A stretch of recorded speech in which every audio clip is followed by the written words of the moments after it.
Did you know that there were no political parties when George Washington took office in 1789?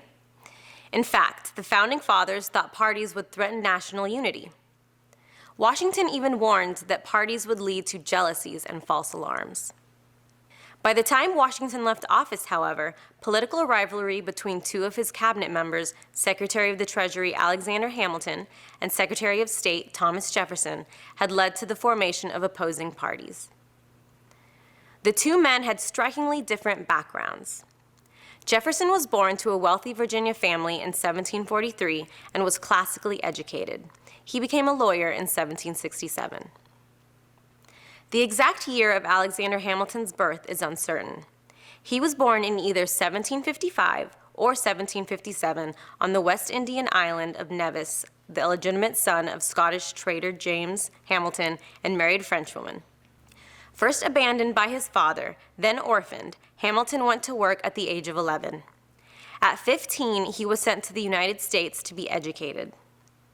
While Jefferson was writing the Declaration of Independence, Hamilton served in the New York militia and eventually became an aide to George Washington.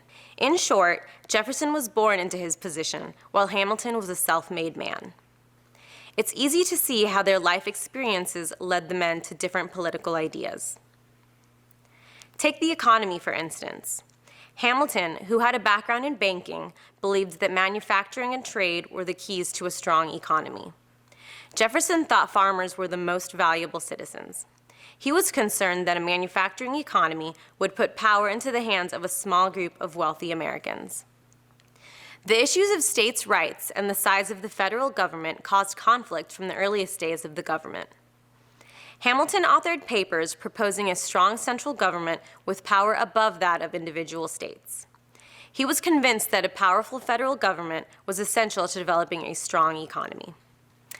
Jefferson, on the other hand, feared that a strong federal government might take constitutional rights away from the states. He argued for a national government that was as small as possible. Hamilton called for the creation of a national bank, but Jefferson followed a strict interpretation of the Constitution, which did not specifically give Congress the power to create a bank. He argued that any power not specifically granted to the federal government by the Constitution should belong to the states, making a national bank unconstitutional. Hamilton preferred a loose interpretation, saying that the Constitution gave Congress the powers to make all laws necessary and proper to carry out its duties. He argued that a national bank was necessary for the country to collect taxes and pay its bills. Jefferson and Hamilton also clashed in private over foreign policy. Hamilton supported Britain, which he saw as an important trade partner, while Jefferson backed France, which had been a strong ally during the Revolutionary War. When supporters for both men began to organize into public factions, the two-party system was born: Hamilton's Federalists and Jefferson's Democratic Republicans. Do you think the United States could have developed without political parties?